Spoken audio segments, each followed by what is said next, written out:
Bismillahirrahmanirrahim. Assalamualaikum warahmatullahi wabarakatuh.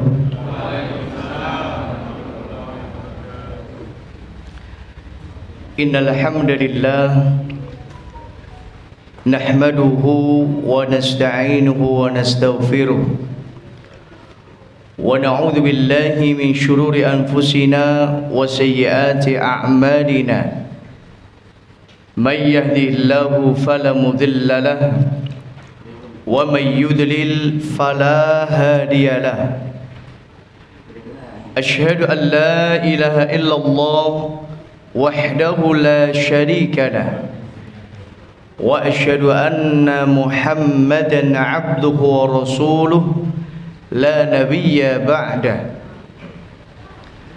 Allahumma salli wa sallim wa zid wa barik ala rasulina wa nabiyyina Muhammad wa ala alihi wa ashabihi wa man tabi'ahum bi ihsanin ila yaumiddin, amma ba'd. Ibu-ibu, bapak-bapak, adik-adik, ikhwan wa akhwat fillah, mas-mas, mbak-mbak, seluruh jamaah yang mudah-mudahan kita semua senantiasa mendapatkan hidayah, rahmat dan taufik dari Allah Subhanahu wa taala. Amin ya rabbal alamin. Alhamdulillah, kita bersyukur kepada Allah. Di malam hari ini kita masih diberikan kesempatan hidup oleh Allah.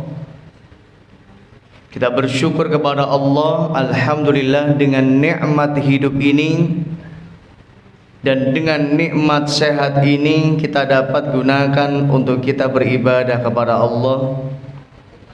Saya ucapkan selamat kepada panjenengan semua di antara jutaan manusia yang saat ini sedang sibuk dengan urusan dunianya. Alhamdulillah, panjenengan semua dan kita semua disibukkan Allah dengan ketaatan, dengan ibadah kepada Allah. Bahkan di antara jutaan manusia yang boleh jadi saat ini mereka sedang bermaksiat kepada Allah, alhamdulillah, Allah Subhanahu wa taala sibukkan kita dengan ketaatan kepadanya. Kita bersyukur kepada Allah, alhamdulillah, Allah kumpulkan kita di tempat yang terbaik, tempat yang paling dicintai Allah.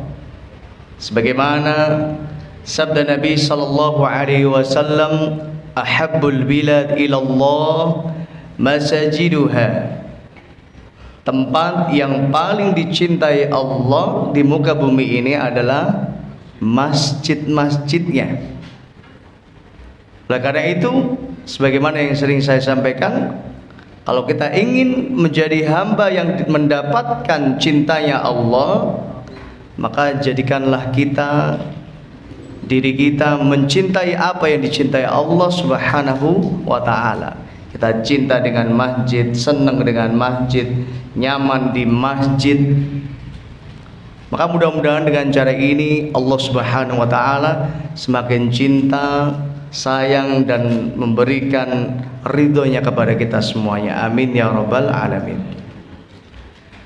Jamaah rahimani wa rahimakumullah, alhamdulillah pada malam hari ini kita dapat melanjutkan kembali kajian kita, yaitu kajian kitab Umdatul Ahkam, yang alhamdulillah pada pertemuan kita yang terakhir kita telah sampai pada hadis zikir setelah sholat, yaitu hadis anjuran untuk kita membaca tasbih, tahmid dan tahlil masing-masing sebanyak 33 kali, yaitu takbir, ya, subhanallah walhamdulillah wala ilaha illallah Allahu akbar. Masing-masing subhanallah 33 kali, walhamdulillah 33 kali, wala ilaha illallah 33 kali, dan Allahu akbar 33 kali. Maka ini adalah di antara yang disunnahkan atau dianjurkan untuk kita baca setiap selesai sholat. Dan angka 33 ini tidak menjadi pembatasan. Ya, angka 33 ini tidak menjadi pembatasan.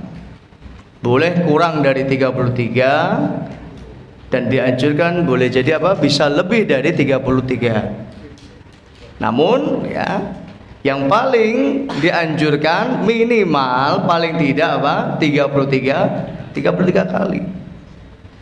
Dan 33 kali itu enggak menghabiskan waktu yang lama kok.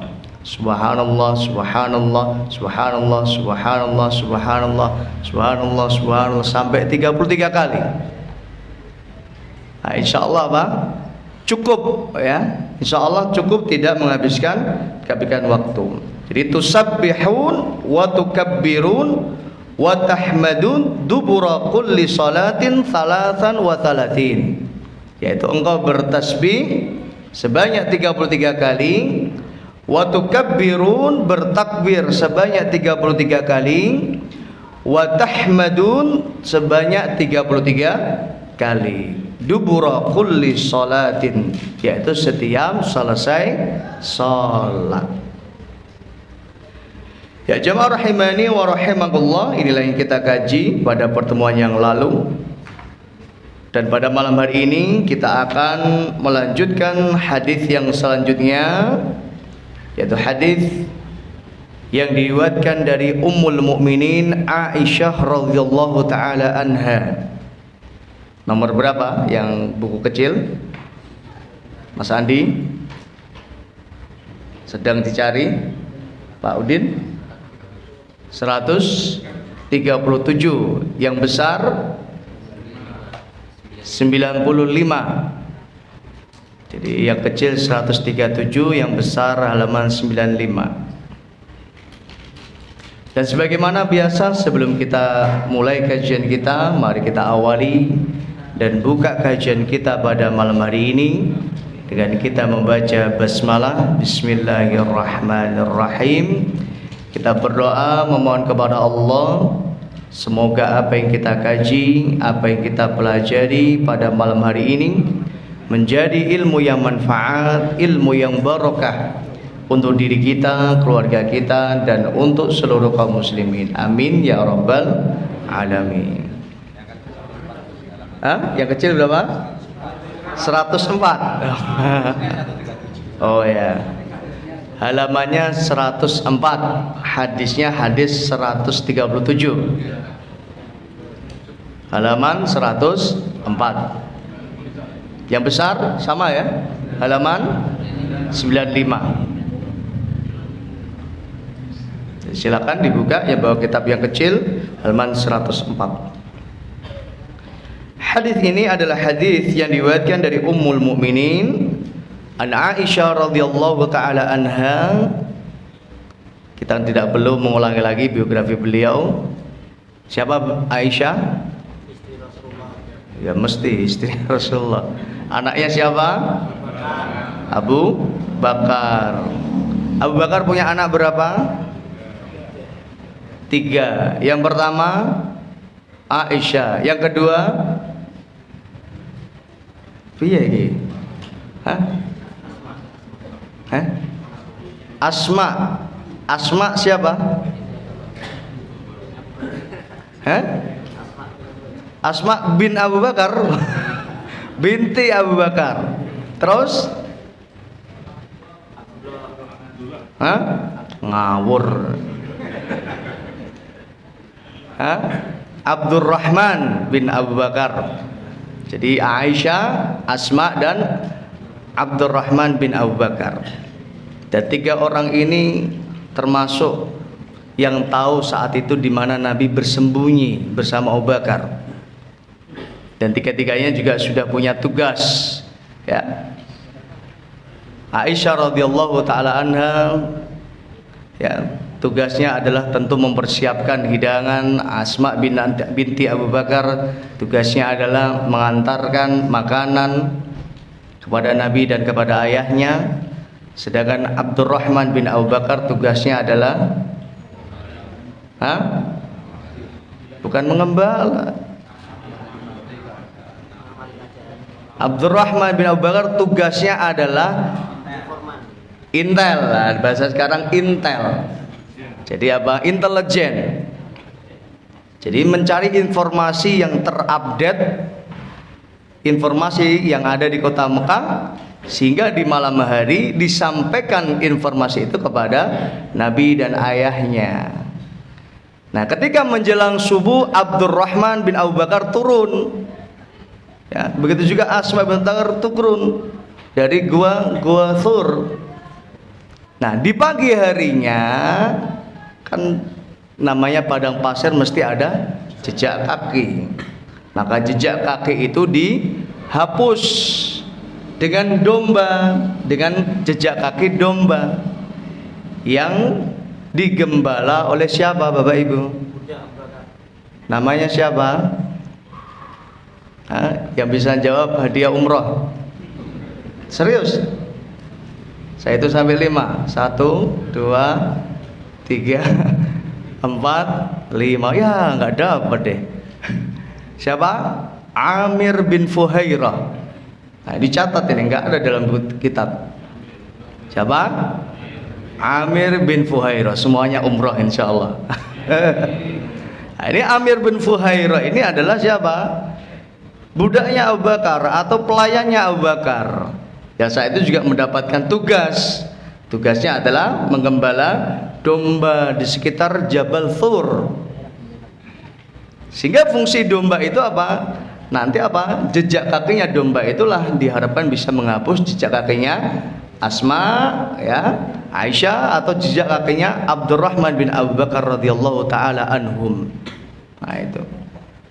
Karena orang Arab itu dulu punya keahlian, ilmu untuk mengetahui jejak kaki manusia.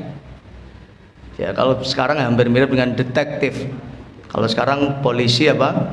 Mencari sidik jari. Kalau dulu ada sidik kaki.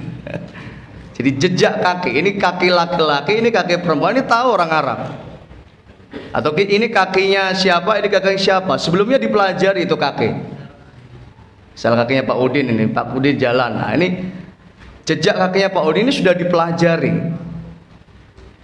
Begitu juga saat itu, ya, mereka juga sudah mempelajari jejak kakinya Rasulullah SAW, sehingga mereka bisa membedakan ini jejak kakinya siapa. Nah, dalam bahasa Arab itu ada ilmu, ilmunya namanya ilmul qiyafah. Catat, tidak ada dalam kitab ini. Ilmul qiyafah. Nah, seorang yang ahli dalam ilmu qiyafah namanya al-qaif. Nah, al-qaif, nah, itu apa? Ahli dalam ilmu qiyafah, ilmu yang mengetahui tentang jejak kaki manusia. Ini di zaman Arab jahiliyah mereka sangat ahli dalam hal ini. Nah, hadis ini kembali ya, diriwayatkan dari Aisyah radhiyallahu taala anha. Anna Nabiyya sallallahu alaihi wasallam shalla fi khamisatin laha a'lam. Jadi Nabi sallallahu alaihi wasallam suatu saat beliau beliau apa? Melaksanakan salat fi khamisatin laha a'lam. Saat itu Nabi salat menggunakan khamisah. Khamisah itu apa? Pakaian. Kalau dalam bahasa Arab khamisah itu diterjemahkan kisaun murabba'un fihi khutut. Kisaun murabba, kisa itu kain. Murabba yang bentuknya kotak atau persegi. Ya, fihi khutut, yang di dalam kain yang persegi tersebut fihi khutut, ada garis-garisnya. Nah, ya, semacam kain lah, kain ada garis-garisnya. Jadi motifnya motif bergaris. Nah, ini adalah yang dipakai Nabi Sallallahu Alaihi Wasallam. Maka kalau ditanya apakah Nabi Sallallahu Alaihi Wasallam memakai baju hem, nah, maka Nabi tidak memakai baju hem. Apakah Nabi Shallallahu Alaihi Wasallam memakai apa? T-shirt atau kaos ya? T-shirt itu bahasa Inggris. Pakai kaos, Nabi tidak memakai kaos. Apakah Nabi Shallallahu Alaihi Wasallam memakai celana? Hah? Nabi tidak memakai celana. Loh, kok Nabi nggak pakai celana? Karena pakaian Arab saat itu tidak mengenal namanya celana, nggak mengenal namanya apa? Baju hem, tidak mengenal kaos. Jadi pakaian orang Arab saat itu hanya terdiri dari 2 lembar kain. Yang atas namanya rida, yang bawah namanya izar. Nah, izar kalau dalam terjemahan bahasa Indonesia diterjemahkan sarung. Nah, itu namanya izar. Jadi kain yang bawah digunakan sebagai apa? Izar, sebagai sarung. Adapun kain yang atas digunakan untuk menutup tubuh, yang disebut dengan rida. Kalau bahasa terjemahnya rida itu selendang. Hampir mirip atau sama dengan apa? Pakaian ihram bagi jamaah haji atau umrah yang laki-laki. Nah, itu adalah pakaian yang digunakan oleh orang Arab di zaman dahulu. Jadi nggak neko-neko, simple gitu, ya. Maka di sini hadis ini juga disebutkan, Nabi salat, suatu saat Nabi salat fi khamisatin, menggunakan khamisah, memakai apa? Kain yang berukuran apa tadi? Persegi yang ada garis-garis. Laha a'lam, yang di dalam kain itu ada garisnya atau motif bergaris. Fanadhara ila a'lamiha nadratan. Nah, maka ketika sholat saat itu Nabi Shallallahu Alaihi Wasallam nadhara ilaiha, melihat motif garis tersebut. Nadratan sebanyak 1 penglihatan atau dilihat sekali saja. Falamman sarafa, maka tatkala selesai sholat, qala, maka Nabi Sallallahu Alaihi Wasallam berkata kepada Aisyah, idhabu bi khamisati, wahai Aisyah, pergilah kau untuk membawa apa? Khamisahku ini, kainku ini yang ada motif garis-garisnya ini. Hadihi ila Abi Jahmin. Jadi pergilah kamu wahai Aisyah membawa kain atau kain pakaianku ini, bawa kepada Abi Jaham. Dan ternyata apa? Kain tersebut, khamisah tersebut adalah hadiah dari Abi Jaham. Jadi seorang sahabat yang cinta dengan Nabi Sallallahu Alaihi Wasallam. Jadi salah satu alamah tanda cinta dan kasih sayang itu apa? Saling memberikan hadiah. Sebagaimana sabda Nabi Sallallahu Alaihi Wasallam, tahadau tahabbu, salinglah beri hadiah, tahabbu, maka kalian akan saling cinta, saling sayang. Maka ini termasuk salah satu apa? Cara untuk melunakkan hati saudara kita yang mungkin punya sikap yang kasar dengan kita, atau yang selama ini mungkin berbuat jahat dengan kita. Sering-seringlah kasih hadiah, sering-seringlah apa? Kasih sesuatu. Sekeras hati apapun manusia, ya, kalau kita tetap berlaku baik, berbuat baik kepadanya, apalagi diberikan hadiah, insya Allah hati itu akan apa? Lunak. Dan benar apa yang disampaikan Nabi Sallallahu Alaihi Wasallam, tahabbu, yang awalnya benci akan berubah menjadi cinta, akan menjadi sayang. Yang awalnya nggak respect akan jadi respect. Dan itu dakwah yang diajarkan Nabi Sallallahu Alaihi Wasallam. Orang yang membenci kita, yang menzalimi kita, yang berbuat jahat kepada kita, Nabi nggak mengajarkan kita untuk apa? Balas dengan kejahatan, tapi balas dengan kebaikan. Balas dengan akhlak yang baik, perlakuan ia dengan perlakuan yang baik. Itu adalah dakwah yang diajarkan Nabi Sallallahu Alaihi Wasallam. Waktuni bi'ambijaniyati Abi Jahmin, datanglah atau datanglah kepada Abu Jaham untuk membawa kain yang telah dihadiahkan kepadaku ini. Wa'tuni bi ambijaniyah Abi Jaham, dan datanglah lagi kepadaku dengan membawa ambijaniyahnya Abi Jaham. Ambijaniyah ini apa Bapak Ibu jamaah? Nah, di sini dalam bahasa Arab ya, ambijaniyah kisaun ghalidhun laisa fihi khutut. Kisaun apa tadi? Kisah kain ya, ghalidhun kain yang kasar, kain yang kasar. Laisa fihi khutut, yang dalam kain tersebut laisa fihi khutut, enggak ada motif garisnya, atau kainnya kain polos. Nah, di sini ada khomisah, ada ambijaniyah. Jadi khomisah tadi apa? Kain yang ada motif garisnya, sedangkan ambijaniyah apa? Kain yang agak kasar tapi polos, enggak ada motif garis-garisnya. Fa innaha, ini ya munasabah ya. Ini yang akan kita kaji dalam hadis ini, dan ini ada kaitannya dengan bab yang kita kaji, yaitu zikir setelah salat. Fa innaha alhatni anifan an salati.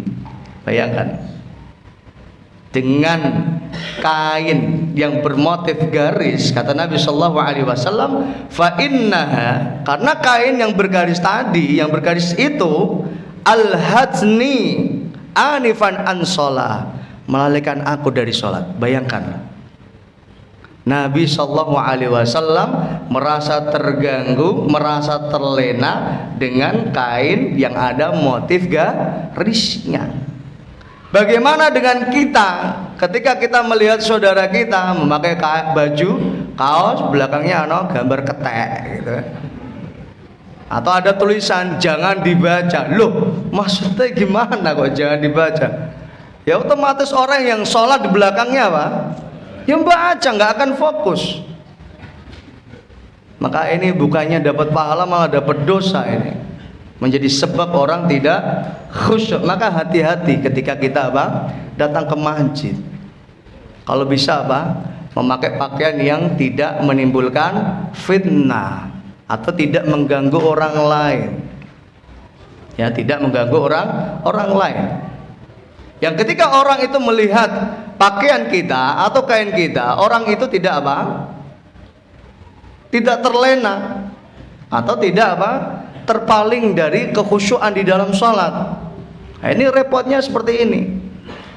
Ya, kalau kita sholat di belakang orang yang kaosnya apa? Di belakangnya ada tulisan. Nah, misal kaos bola, misal gitu. Ya, kaos bola, belakangnya ada tulisan, misal Sudarsono, misal gitu. Ya otomatis orang yang di belakangnya apa? Baca, oh iki masdar ki ngarepku iki. Ya kan, seperti itu. Maka tolong yang seperti ini jangan sampai dipakai di dalam sholat. Adapun di luar sholat tidak masalah, silahkan. Dan kekhusyuan sholat itu adalah merupakan rukun sholat. Khusyuk dan tumaknina adalah rukun sholat. Orang kalau sholatnya tidak khusyuk dan tidak tumaknina, maka sholatnya tidak akan diterima Allah Subhanahu wa ta'ala. Nah ini, lah, apa hubungannya dengan hadis dzikir setelah sholat? Nah, ini banyak yang gagal paham atau bingung. Ini kaitannya apa? Hadis kain ini dengan apa? Dzikir setelah sholat. Ini hadisnya ini berkaitan dengan apa? Saat Nabi sholat ini. Kok kayaknya hadis ini tidak berbicara apa? Tentang zikir setelah sholat. Kira-kira apa? Apa tujuan beliau Abdul Ghani Al-Maqdisi rahimahullah ta'ala memasukkan hadis ini dalam bab zikir setelah sholat? Tidak wajib apa? Tidak wajib zikir setelah sholat. Ya, yang lain menyempurnakan zikir setelah sholat. Yang lain Yang lain? Nah, ini banyak yang bingung apa hubungannya hadis ini dengan bab yang kita kaji, bab zikir setelah sholat. Nah, di sini Syekh Muhammad bin Shalih Al-Utsaimin rahimahullah taala. Nah, ini masya Allah. Jadi ulama itu sangat jeli, sangat peka di dalam memahami fikih hadis. Kata beliau, wa qad yakhfa wajhu munasabati hadzal hadis li babi dzikri aqibas shalah. Jadi banyak orang yang enggak tahu atau terlewatkan untuk mengetahui apa sih faedah dari hadis ini. Apa hubungannya dengan apa? Zikir setelah salat. Nah, maka kata beliau, di antara faedah dalam hadis ini ada kalimat apa? Falamma insorofa. Baca hadisnya. Falamma insorofa. Maka tatkala selesai sholat, qala, Nabi berkata. Nah, inilah yang dimaksud beliau. Fayufidu annal kalam al-yasir baina dzikri was shalah la yadhur. Hadis ini ada faedah, ada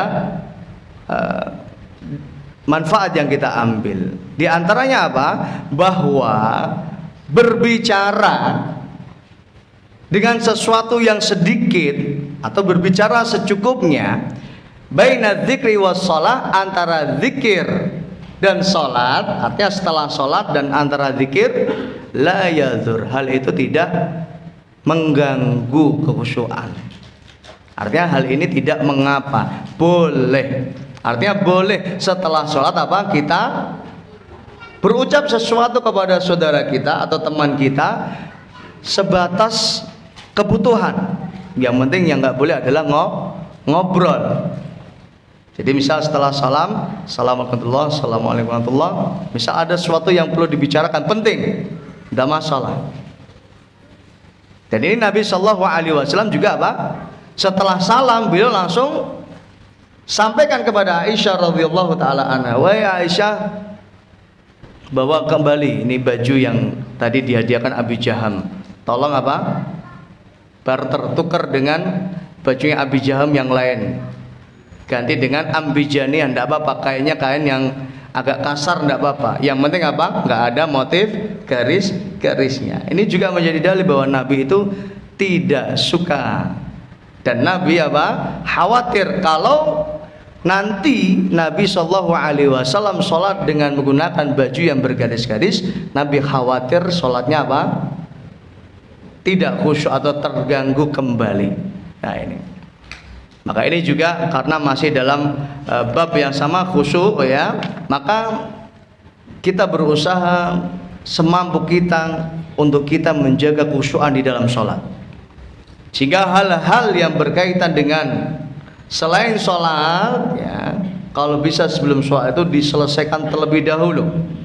Bahkan termasuk kita sudah pernah mengkaji tentang bab makan ya, bab makan ketika azan berkumandang. Makan dulu atau sholat dulu, Bapak Ibu masih ingat? Hah? Makan dulu atau sholat dulu? Nah, dalam hadis disebutkan apa? Makan dulu baru sholat. Namun para ulama secara khusus dalam mazhab Syafi'i ya, dilihat apakah orang ini lapar atau enggak. Kalau lapar maka makan dulu baru sholat. Tapi kalau enggak lapar bisa ditahan. Wong yo ora poso wae kok gitu kan. Kalau bisa ditahan enggak lapar, maka sholat jauh lebih afdal, jauh lebih utama daripada makan. Karena masalahnya itu apa? Kalau kita lapar, kita sholat itu apa? Pikirannya kemana-mana, ndak khusyuk. Pikir makanan, engko nak digondol kucing piye? Nah, kan ndaknya mikir makanan. Nanti nak ini bandeng, ini digondol kucing, ini repot ini. Hah? Maka ketika dalam kondisi lapar, maka sholatnya diakhirkan, makan dulu. Kecuali kalau tidak lapar, apalagi masih dalam kondisi yang masih kenyang, maka sholat yang jauh harus lebih diutamakan. Ya jamaah rahimani wa rahimakumullah. Ya, sekarang kita masuk bab baru. Ya. Hadis yang selanjutnya yaitu kita masuk bab baru, yaitu babun al-jam'i bainas salataini fis safar. Babun al-jam'i bainas salataini fis safar. Bab menjamak antara dua salat di dalam safar. Artinya maksudnya apa? Bab hukum jamak ya bagi musafir. Nah, salat yang dijamak salat apa saja. Termasuk nanti kita akan kaji tentang jarak safar yang diperbolehkan kita untuk menjamak salat atau mengqashar salat. Nah, dan ini sudah dijelaskan dalam muqaddimah bab ini oleh Syekh Muhammad bin Shalih Al-Utsaimin rahimahullah ta'ala. Kita baca apa yang menjadi penjelasan beliau sebelum kita masuk pada hadis. Kata beliau, al-jam'u bainas salataini, yang dimaksud dengan menjamak antara dua salat, dhammun wahidatin ilal ukhra, yaitu menggabungkan antara salat yang satu dengan salat yang lain. Li fi'lihima fi waqtin wahidin, yaitu dilakukan keduanya dalam satu waktu. Ya, dalam satu waktu. Wal murad bis salatain, yang dimaksud dengan dua salat ini, salatul zuhri ma'al asri, yaitu salat zuhur hanya boleh bisa dijamak dengan salat asar. Wa sholatil maghribi ma'al isya, dan salat maghrib hanya boleh bisa dijamak dengan salat Aisyah. Jadi tidak boleh salat asar dijamak dengan maghrib. Ini khilafus sunnah, menyelisih sunnah, ya, menyelisih syariat. Dan juga nggak boleh salat subuh dijamak dengan salat zuhur. Ya kan, ini gak mungkin. Atau sholat Aisyah dijamak dengan sholat subuh. Nah, ini tidak bisa. Maka dimaksud dengan jamak di sini adalah jamak sholat zuhur dengan sholat asar, dan juga sholat maghrib dengan sholat Aisyah. Inilah sholat yang boleh dijamak. Sebagian ulama menyebut bahwa salat yang boleh dijamak dan diqashar adalah salat yang jumlahnya rubaiyah atau thulathiyah, yang jumlahnya 4 rakaat atau 3 rakaat. Adapun yang jumlahnya 2 rakaat tidak bisa dijamak, apalagi diqashar. Nah, yang 4 rakaat bisa diqashar menjadi 2. Yang 3 rakaat tuh jadi bisa. Hah? 1,5 berarti tahiyati miring gitu ya. Hah? Tidak bisa. Sehingga yang bisa diqashar hanya sholat yang jumlah rakaatnya 4 rakaat. Zuhur, kemudian asar, kemudian Aisyah yang bisa diqashar. Adapun untuk jamak, zuhur hanya bisa dijamak dengan asar, maghrib hanya bisa dijamak dengan Aisyah. Inilah yang dimaksud dengan al-jam'u bainas salataini fis safar. Ammal fajru, nah ini penjelasan beliau. Ammal fajru, adapun salat fajar, fala tujma'u lima qablaha. Salat fajar tidak bisa dijamak dengan sholat sebelumnya, yaitu dimaksud sholat apa? Isya. Nggak bisa sholat subuh dijamak dengan sholat isya.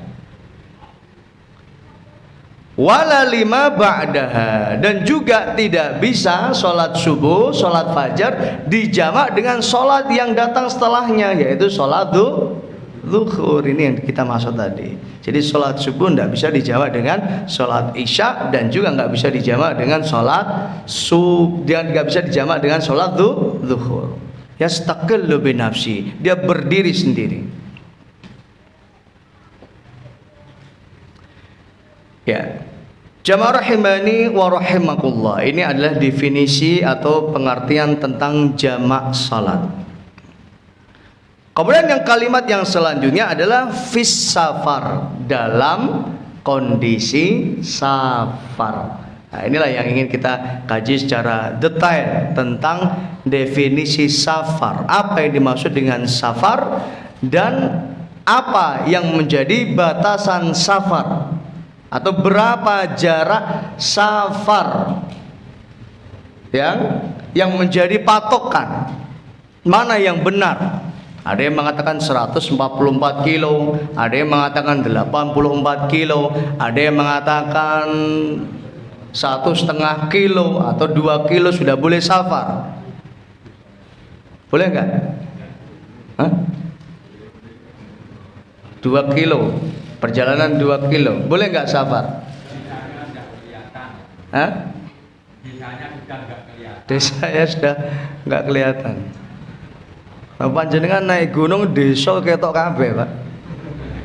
Ya kan? Boleh enggak sholat qashar, sholat jamak ya dalam jarak 2 kilo? Enggak boleh. Enggak boleh. Boleh, dalilnya apa? Enggak boleh. Nah, nanti kita akan baca. Jadi apa yang menjadi dalil masing-masing pendapat. Nah, inilah pentingnya. Jadi dalam kitab tidak ada. Ini saya himpun ya faedah-faedah ini dalam kitab-kitab yang lain, dan termasuk dalam kitab Tuhfah As-Saniyah dan juga kitab Al-Yaqut An-Nafis, terutama dalam madhab Syafi'i ya, dan juga kitab Fatwa Bughyah Al-Mustarsyidin. Kita baca dulu ya. Apa yang dimaksud dengan safar? Kata beliau Syekh Muhammad bin Shalih Al-Utsaimin rahimahullah, mufaraqatu mahallul iqamah ala wajhin yusamma safaran. Jadi apa? Mufaraqah, berpisah atau meninggalkan mahal atau tempat al-iqamah, tempat orang bermukim. Jadi ketika orang meninggalkan tempat mukimnya ala wajhin yusamma safaran, dalam kondisi apapun, maka yusamma safaran, dimaksud dengan safar. Boleh, sebentar, sabar. Jadi apa? Ketika orang meninggalkan tempat iqamahnya, tempat tinggalnya, untuk menuju sebuah tempat ya, yusamma safara, ini dimaksud dengan safar. Wala yatahaddadu bimasafatin muayyanatin. Nah, ini penting. Wala yatahaddadu bimasafatin muayyanatin, dan tidak dibatasi dengan jarak tertentu. Ala ar-rajih min aqwali ahli ilmi, dan ini adalah pendapat yang kuat dari para ulama. Sudah mulai nyambung? Berarti apa kesimpulannya? Boleh. Dalilnya apa? Oh, ini belum dalil, belum keluar dalilnya ini. Baru penjelasan ulama. Nah, ini. Jadi sepintas apa? Ketika membaca keterangan ini apa? Seakan-akan apa? Boleh. Selama sudah keluar dari tempat tinggal kita, tempat kita iqamah. Wala yatahaddad bimasafatin, tidak ada batasan muayyana, batasan tertentu ala rajih, dan ini ada pendapat yang rajih. Li'annahu laisa fi kitabillahi ta'ala. Ini dalilnya.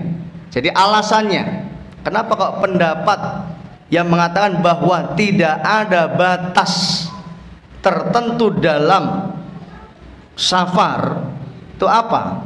Alasannya apa? Li'annahu laisa fi kitabillahi ta'ala wala fi sunnati rasulih. Karena hal ini tidak ada penjelasannya di dalam Al-Quran dan juga tidak pernah dijelaskan oleh Nabi Sallallahu Alaihi Wasallam. Satu pun tidak ada hadis dari Nabi yang Nabi mengatakan batas safar itu sekian-sekian. Dimaksud dengan safar itu kalau sekian-sekian. Tidak satu pun hadis Nabi mengatakan hal ini. Ya, sudah mulai nyambung. Nah, ini yang selanjutnya. Wa kullu ismin warada bihi syar'u wa lam yuhaddid musammahu fa innahu yarji'u fihi ila ma yata'arafuhu nas. Segala sesuatu yang tidak ada batasannya, contoh dalam jarak safar, karena tidak ada hadis ataupun dalam Quran tidak ada batasan jarak safar, fa innahu yarji'u ila ma yata'arafuhu ilan nas. Jadi kembali kepada apa yang difahami oleh masyarakat. Apa yang difahami masyarakat itu sebagai safar, ya itulah sebagai safar. Apa yang difahami masyarakat itu bukan safar, ya kembali kepada apa yang dia yakini, berarti itu bukan safar. Nah ini. Fama sammahun nasu safaron, dan adapun yang dimaksud dengan safar, ya, kadangkala orang menyebut ini adalah safar itu apabila ta'ahabal insan lahu uhbatas safar bitahyi'atiz zat wal mata'. Nah, dimaksud dengan safar itu apabila orang menempuh sebuah perjalanan yang dimana sebelum dia berangkat dia melakukan persiapan bekal, persiapan pakaian, persiapan barang-barang. Nah, sehingga apa? Dimaksud dengan safar itu apabila orang sebelumnya telah bersiap-siap. Ini tandanya dia akan menempuh jarak yang tidak dekat, artinya jarak yang jauh. Karena kayak dari Runting ke sini ngopong gombal itu kan. Ngapain bawa baju ganti atau ngapain bawa perbekalan? Apalagi sudah banyak warung-warung gitu kan. Nah, ini adalah masuk akal yang seperti ini. Sehingga ketika orang mau berangkat ke Jakarta otomatis bawa baju nggak? Bawa baju, kecuali yang bluboh. Nggak bawa baju ganti. Ya kan? Apalagi safarnya dengan keluarga satu mobil, otomatis ya bawa baju, bawa makanan, bawa bekal-bekal. Apalagi yang bawa anak cilik, anak bayi, mesti apa? Sudah persiapan baju ganti. Nggak usah jauh-jauh, yang dekat aja. Kalau bawa anak kecil mesti apa? Bawa baju ganti, bawa pampers, mengantisipasi nanti kalau anaknya apa? BAB, kalau anaknya ngompol, anaknya main kotor-kotor. Seperti ini. Jadi dimaksud dengan safar apabila ada persiapan bekal, persiapan pakaian. Alladzi jarat bihil 'adah lil musafir. Inilah yang biasa dilakukan oleh musafir, yaitu orang kalau mau safar mesti ada persiapan. Wa ma la fala. Adapun kalau tidak ada persiapan sebelumnya, enggak mempersiapkan pakaian, enggak mempersiapkan makanan, enggak mempersiapkan sesuatu, fala yusamma safaran. Maka tidak dimaksud dengan safar. Tambah mudeng apa tambah bingung? Tambah bingung. Supaya jelas nanti kita lanjutkan. Jamaah rahimani wa rahimakumullah. Kita baca lagi penjelasan beliau. Waqad haddahu ba'dul ulama. Sebagian ulama. Tadi hukum apa? Yang pertama apa? Mengatakan tidak ada batasan jarak tertentu dalam safar. Pendapat yang kedua, waqad haddahu ba'dul ulama bimasafati arba'ati burudin. Sebagian ulama ya menjelaskan, dan ini ijtihad, murni ijtihad. Ya, ijtihad para ulama. Karena tidak ada apa tadi? Ayat maupun hadis yang menjelaskan tentang batasan safar. Waqad haddahu ba'dul ulama, sebagian ulama memberikan pembatasan had. Apa batasannya? Bimasafati arba'ati burudin, dengan masafah jarak arba'ati burudin, 4 barid atau 4 burud. Wal barid arba'atu farasikh, 1 barid itu 4 farsah. Kalian tutit apa? Dicatat. Ya. Apa? Patokan yang pertama apa? 4 burud ya, 4 barid. Dan 1 barid atau 1 burud itu arba'atu farasikh, 4 farsah. Wal farsakhu salasatu amyal, dan setiap 1 farsah atau 1 farsah itu adalah 3 mil. Fatakunu masafatul qasri bi amyal, maka jarak yang disebut dengan ya safar ya bi amyal dengan hitungan mil itu adalah samaniyata wa arba'ina milan, yaitu 48 mil. Nah, ini patokan apa? Jarak safar 48 mil, atau dalam hitungan kilo itu 85 kilo. 85 kilo. Dan ini adalah jumhur, mayoritas madhab Syafi'iyah, madhab Hambali, dan madhab Maliki. Ya, madhab Syafi'iyah, madhab Hambali, madhab Maliki. Apa yang menjadi dalil mereka yang mengatakan bahwa 4 burud atau 48 mil atau 85 kilo? Dalilnya adalah, kata mereka, wa kana Ibnu Umar wa Ibnu Abbas. Dalilnya adalah apa yang dilakukan oleh sahabat Abdullah bin Umar dan sahabat Abdullah bin Abbas. Dicatat, enggak ada dalam buku. Ya. Wa kana Abdullah bin Umar dan Abdullah bin Abbas yaksurani, keduanya mengqashar salat. Wa yuftirani, dan keduanya apa? Iftar atau tidak berpuasa di bulan Ramadan. Fi arba'ati burudin, yaitu dalam masafah jarak 4 burud. Nah, dan 4 burud tadi dihitung-hitung berapa tadi? Ada sittata asyara farsakhan, yaitu 16 farsakh atau 85 kilo. Nah, ini hitung-hitungannya apa? Ijtihadnya para ulama. Dan nanti kita akan membahas tentang perbedaan ulama tentang memahami hitung-hitungan farsakh. Maka nanti hitungannya berbeda. Dalam kitab Al-Yaqut An-Nafis ya, dalam mazhab Syafi'i, dan ini adalah pendapat dari Al-Imam An-Nawawi rahimahullahu taala. Ya, ini yang dirajihkan bahwa 4 burud ya atau jarak safar itu minimal 2 marhalatain atau 2 marhalah, 2 perjalanan. Ya, 2 perjalanan. Dalam 1 perjalanan ada 2 hari, yang dimaksud 2 hari. Yang dalam safar itu, dalam 2 hari itu ya, seorang itu membawa hewan tunggangan. Hewan tunggangannya juga membawa barang-barang, otomatis jalannya nggak bisa cepat. Perjalanan 2 hari dengan mobil, dengan perjalanan 2 hari dengan membawa unta tentu beda. Nah, ini 2 marhalah, ini 2 harinya apa? Sejarah apa? Orang berjalan kaki selama 2 hari dengan membawa hewan tunggangan dan membawa barang-barang.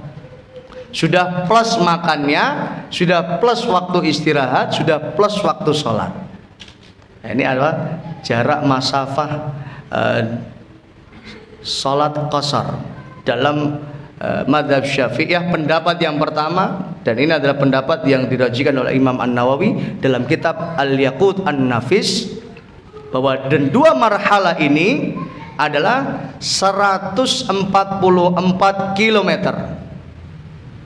Pendapat yang pertama, ya, 144 kilo. Nah, ini adalah pendapat ini dikuatkan oleh Al-Imam An-Nawawi dalam kitab Al-Yaqut An-Nafis Syarah Safi'un Najah. Nah, ini. Jadi 48 mil itu adalah 144 kilo. Nah, pendapat yang kedua dalam mazhab Syafi'i secara khusus, ya, yang dimaksud dengan marhalatain atau 48 mil ini adalah tadi 85 kilo atau 84 kilo. Nah, ini pendapat ini termasuk pendapat Ibnu Abdil Bar, pendapat ulama Hadramaut, ulama Syafi'i yang ada di Hadramaut, yaitu berada di Yaman, ya, dan termasuk yang banyak, ya, ulama-ulama yang datang di Indonesia itu dulu belajar dari Yaman, dari Hadramaut, ya, termasuk yang orang-orang keturunan Arab yang ada di Indonesia itu rata-rata banyak yang datang dari mana? Hadramaut, dari Yaman. Nah, ini adalah pendapat ulama-ulama Hadramaut dalam kitab Bughyah Al-Mustarsyidin.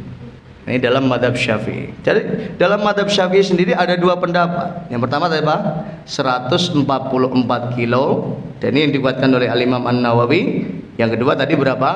84 kilo atau 85 kilo. Nah, ini. Jadi yang pertama, pendapat pertama tadi apa? Tidak ada jarak tertentu, tidak ada batas tertentu. Nah, sekarang kita membaca dalil. Apa dalil pendapat pertama yang mengatakan apa? Tidak ada jarak tertentu. Dalil yang pertama adalah sebagaimana dalil yang diriwayatkan dari sahabat Anas bin Malik. Ini faedah saya ambil dari kitab yang lain. Dalam sebuah hadis yang diriwayatkan dari sahabat Anas bin Malik radhiyallahu taala anhu, beliau berkata, "Shallan Nabi sallallahu alaihi wasallam." Nabi suatu saat beliau salat bil Madinah, di kota Madinah. Arba'an, sebanyak 4 rakaat. Maksudnya adalah salat zuhur atau salat asar atau salat isya. Jadi dalam sholat zuhur atau sholat asar atau sholat isya, Nabi ketika berada di Madinah sholatnya berapa rakaat? Sempurna, arba'an, sebanyak 4 rakaat. Wa bidzil Hulaifah, tatkala Nabi SAW berada di Dzul Hulaifah atau Dzul Hulaifah, shalla raka'atain, Nabi melaksanakan sholatnya itu sebanyak 2 rakaat. Artinya apa? Di qasar. Kalau bisa di qasar berarti bisa di jamak. Padahal jarak antara Madinah, yaitu Madinah itu saat itu adalah Masjid Nabawi.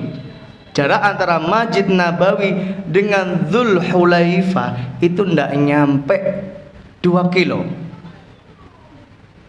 Nah, ini jadi menjadi dalil bahwa tidak ada batasan tertentu. Bahkan Nabi ketika di Dzul Hulaifah saja Nabi sudah mengqasar salat. Nah, ini.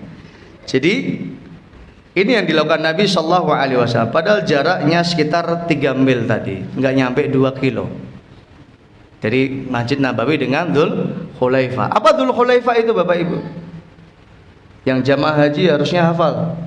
Jamaah umrah. Apa Dzul Hulaifah? Yang mau umrah. Apa Dzul Hulaifah? Dzul Hulaifah, tanggoku jenenge Dzul Hulaifah. Iya. Apa Dzul Hulaifah? Dzul Hulaifah itu miqat ahlul Madinah. Mikotnya penduduk Madinah, atau yang sekarang lebih terkenal dengan Bir Ali. Bir Ali. Nabi nggak kenal Bir Ali itu. Di zaman Nabi namanya Dzul Hulaifah. Dekat nggak Bapak Ibu? Jarak dari Masjid Nabawi, dari hotel kita ke Bir Ali itu jauh apa dekat? Dekat. Nggak nyampe 15 menit ke Bir Ali itu. Ya kan? Berarti kalau nggak nyampe 15 menit, berarti dari Kaburungan ini kemana? Ke Margorejo, ke arah Kudus itu sudah bisa mengqashar sholat sebagaimana apa yang diamalkan Nabi Sallallahu Alaihi Wasallam. Sehingga apa? Di sini juga tidak ada batasan tertentu. Berarti dalam batasan segini saja Nabi sudah mengqashar sholatnya.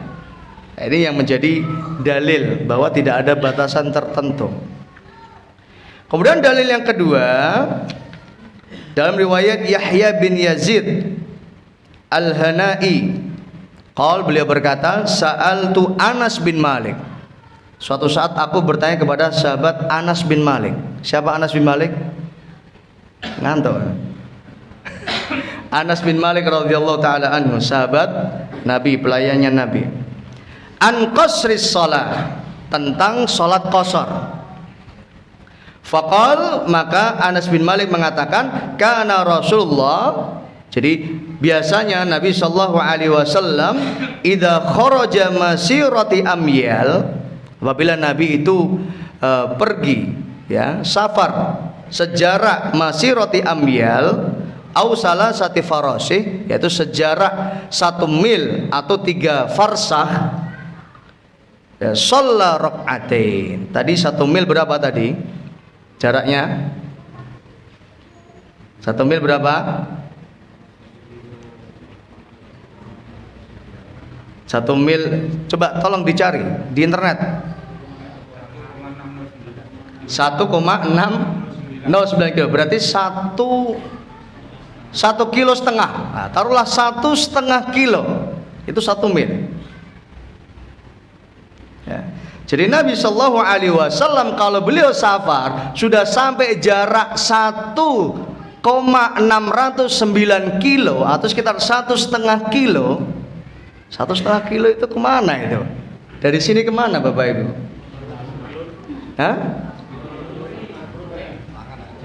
Dari sini ke Puri, ya. Untuk sini ke alun-alun ada 1,5 kilo? Belum ada. Sini ke Pentolgodi, terminal. Jadi jarak dari sini ke terminal, ya, salah satu amyal, yaitu tiga farsah atau 1 mil. Shalla rakaatain, Nabi sholatnya dua rakaat, enggak 4 rakaat. Berarti di sini Nabi apa? Mengqashar sholat. Sehingga inilah yang menjadi dasar pendapat yang pertama, bahwa tidak ada batasan tertentu dalam sholat safar, jaraknya tidak ada. Adapun yang tadi dilakukan oleh para ulama, jarak itu adalah ijtihad. Ya, jamaah rahimani wa rahimakumullah. Jadi 1 mil tadi berapa? 1,609 kilo, ya, 1,609 kilo. Ya, jamaah rahimani wa rahimakumullah. Kemudian, ya, pendapat yang kedua, pendapat yang selanjutnya, waqtulifa fit, kata Syekh Muhammad bin Shalih Al-Utsaimin, waqtulifa fit taqdiriha bi amtar. Jadi kenapa di sini para ulama tadi berbeda-beda dalam menentukan kenapa kok ada 144, ada 85 atau 84? Kenapa kok berbeda? Ya karena tadi ukhtilafa fi taqdiriha bi amtar. Mereka berbeda pendapat tentang apa? Definisi 1 mil itu ada berapa? Atau 1 farsah ada berapa? Ya. Fara'aitu fi bulughil amani syarhi Fathir Rabbani, kata Syekh Muhammad bin Shalih Al-Utsaimin, maka aku membaca dalam kitab Bulughul Amani Syarh Fathir Rabbani, ya, annaha tusawi samanina kilo wa mitrin wa mi'atan wa arba'ina mitron. yaitu sejauh 80,640 km, ya sekitar 80 setengah. Nah, ini kan sudah beda lagi. Wa ra'aitu fi Taysiril Alam Syarh Umdatil Ahkam, ya, karya Syekh Bassam rahimahullah, annaha isnani wa sab'ina kilo. Kata beliau ada 72 kilo, beda lagi. Nah, disinilah para ulama kenapa berbeda-beda, karena apa? Ijtihadnya berbeda-beda dalam memahami tadi satu farsah ada berapa. Bingung nggak Bapak Ibu? Kalau bingung maka kembali pada pendapat yang pertama. Tidak ada batasan tertentu dalam safar. Karena Nabi dan dalam Al-Quran tidak ada pembatasan. Cuma tadi kembali kepada apa yang menjadi pemahaman masyarakat. Kalau orang pergi kok pakai persiapan, ya kan, bawa baju, bawa makanan, ya otomatis dia safar. Nah, seperti itu. Mesti perjalanannya jauh. Nah, dengan dalil-dalil inilah wallahu a'lam, kalau panjenengan misal ke Semarang sudah boleh jamak, sudah boleh qasar, atau yang minimal tadi panjenengan ke Margorejo atau ke Kudus saja sudah bisa mengqasar sholat atau bisa menjamak sholat. Ya, dari sini ke Rembang itu sudah bisa menjamak sholat, mengqasar sholat, karena Nabi Shallallahu Alaihi Wasallam dari Madinah kemana tadi? Ke Bir Ali atau Dzul Hulaifah. Kalau di Madinah Nabi sholatnya sempurna 4 rakaat, di Dzul Hulaifah Nabi qasar 2 rakaat. Allahu a'lam. Ya, saya kira ini dulu jemaah kajian kita pada malam hari ini. Insyaallah pekan depan kita akan masuk hadisnya, ya, hadis tentang jamak sholat. Kemudian nanti kita lanjutkan dengan bab qasrus sholat fis safar, tentang qasar sholat. Tapi kurang lebihnya hampir sama, ya, antara jamak dan qasar. Wallahu a'lam. Silakan, mungkin ada yang ingin bertanya supaya nggak bingung. Silakan. Barakallahu fiik. Tadi disampaikan bahwa safar itu tidak ada batas jaraknya. Saya menanyakan apakah ada batas waktunya. Misalnya begini, kita safar untuk merantau atau bekerja di Jakarta. Nah, Dan kita pulangnya setiap tahun. Apakah selama 1 tahun itu kita bisa jalan? barakallahu fiik. Tadi kita sudah membaca ketika orang, ya, dia meninggalkan mahallul iqamah, tempat dia bertempat tinggal, menuju ke sebuah tempat, maka selama dia belum kembali ke tempat tinggalnya, maka dia statusnya masih dalam kondisi safar. Termasuk ini dalil sebagaimana yang dilakukan oleh jamaah haji atau jamaah umrah, ya kan? Jamaah haji ketika berada di Mina, sholatnya diapakan? Qasar. Ketika berada di Arafah, sholatnya di qasar. Ketika berada di Muzdalifah, sholatnya di qasar. Padahal sudah sampai sana. Jadi selama belum kembali ke Indonesia, ke tempat tinggal kita, misal panjenengan ke Jakarta, masih di Jakarta selama 1 bulan, selama belum balik ke Pati, maka statusnya panjenengan musafir. Nah, ini adalah pendapat yang rajih, wallahu a'lam. Ya, pendapat yang rajih statusnya masih musafir dan masih boleh menjamak sholat dan mengqasar sholat. Dan ini adalah keringanan dari Allah. Karena boleh jadi dalam perantauan itu panjenengan menemukan masyaqqah atau kesulitan-kesulitan. Tapi kalau memang panjenengan mampu untuk sholat secara sempurna, maka itu jauh lebih baik. Apalagi sholat jamaah. Masa ke Jakarta ikut jamaahnya imamnya 4 rakaat, panjenengan 2 rakaat, kan enggak gitu. Maka dalam kondisi semacam ini, ya, maka tetap sholat secara sempurna. Sekalipun kalau mau qasar diperbolehkan. Wallahu a'lam. Karena statusnya dia tetap musafir selama dia belum kembali ke tempat tinggalnya. Wallahu a'lam. Ada lagi? Oke. Kalau kita jamak di masjid, Oke. kemudian dapat terjadi hujan deras. Baik. Apakah ini bisa dijamak sholat? Sebab saya pernah menjumpai itu ya masih duduk di masjid, tapi sholatnya dijamak. Ya. Barakallahu fiik. Ketika kita dalam kondisi berada di masjid, misal maghrib, kemudian hujan, ya, hujan. Kemudian saat itu kita langsung menjamak sholat maghrib dengan sholat isya. Apakah hal ini diperbolehkan? Memang ada dalilnya, dan Nabi Shallallahu Alaihi Wasallam suatu saat Nabi menggabungkan sholat maghrib dengan sholat isya dalam kondisi matar atau hujan.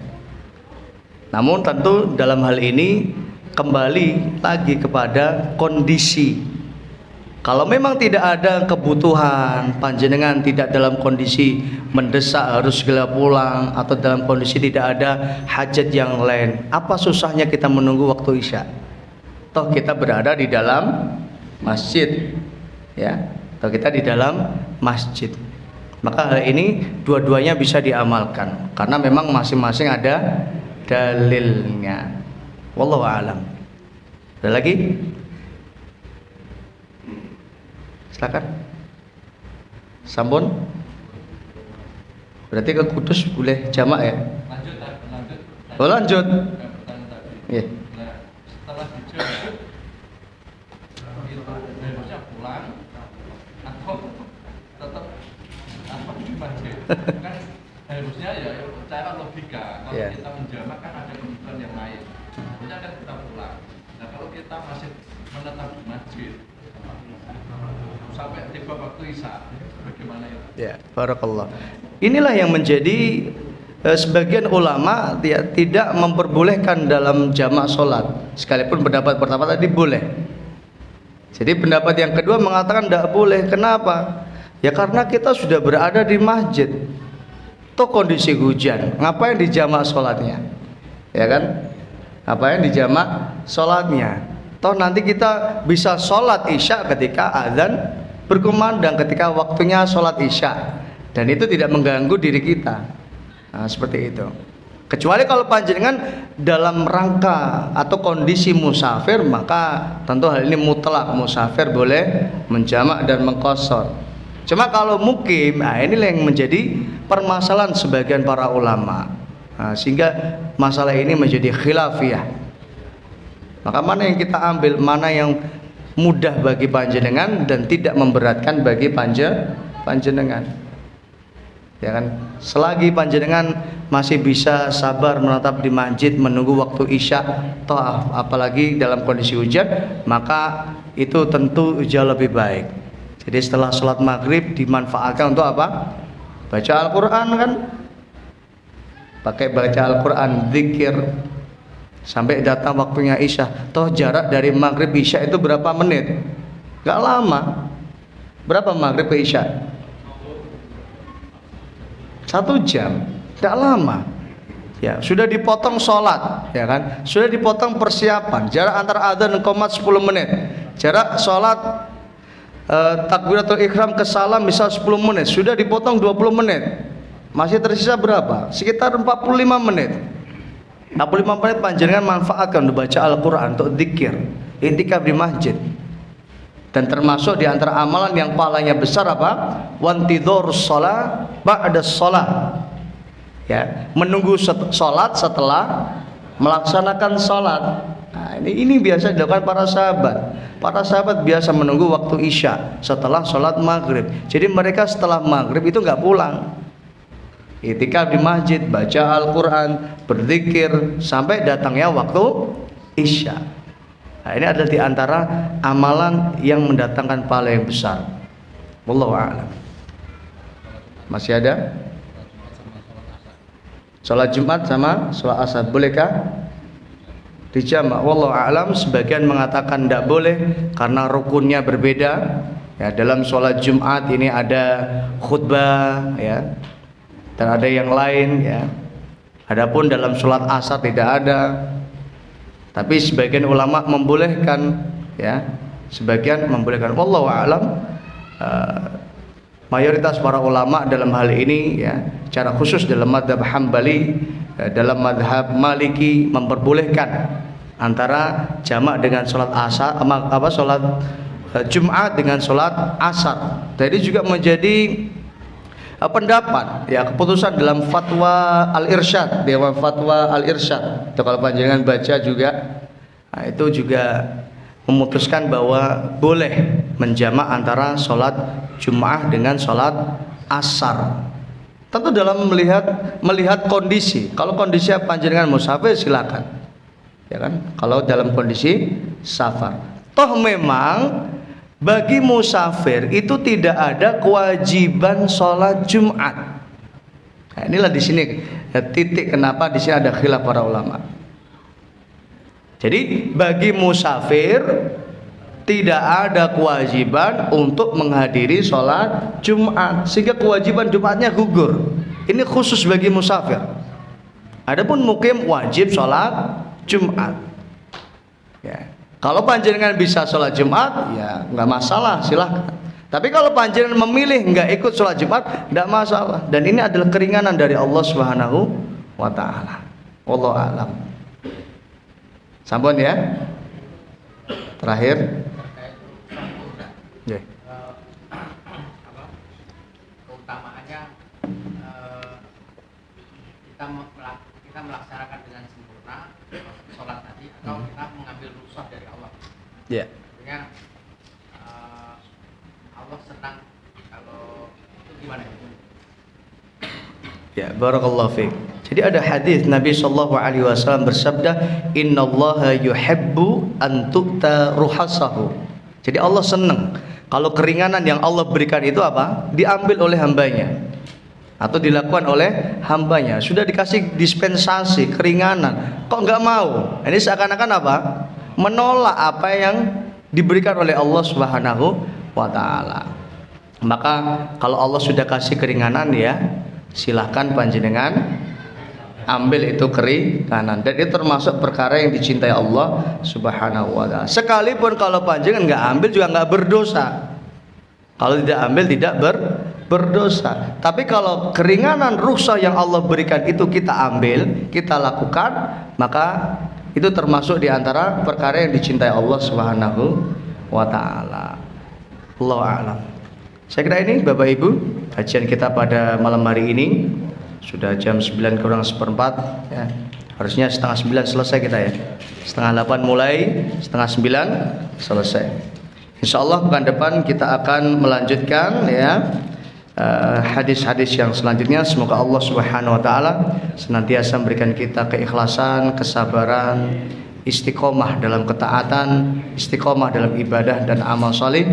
Mudah-mudahan Allah Subhanahu wa Ta'ala senantiasa memberikan keberkahan dalam hidup kita, dalam umur kita, dan semoga Allah Subhanahu wa Ta'ala senantiasa menolong kita untuk tetap istiqomah dalam melakukan kebaikan-kebaikan. Amin ya rabbal alamin. Allahumma anfa'na bima 'allamtana wa 'allimna ma yanfa'una wa zidna ilman. Allahumma inna nas'aluka ilman nafi'an wa rizqan thayyiban wa 'amalan mutaqabbala. Rabbi ighfir lana wa li walidayna warhamna kama rabbayana shighara. Rabbana atina fid dunya hasanah wa fil akhirati hasanah wa qina adzabannar. Wa sallallahu ala nabiyyina Muhammadin nabiyil ummi wa ala alihi wa sahbihi wa sallam. Walhamdulillahi rabbil alamin. Yang benar datangnya dari Allah, yang salah datangnya dari syaitan dan dari jahilnya saya.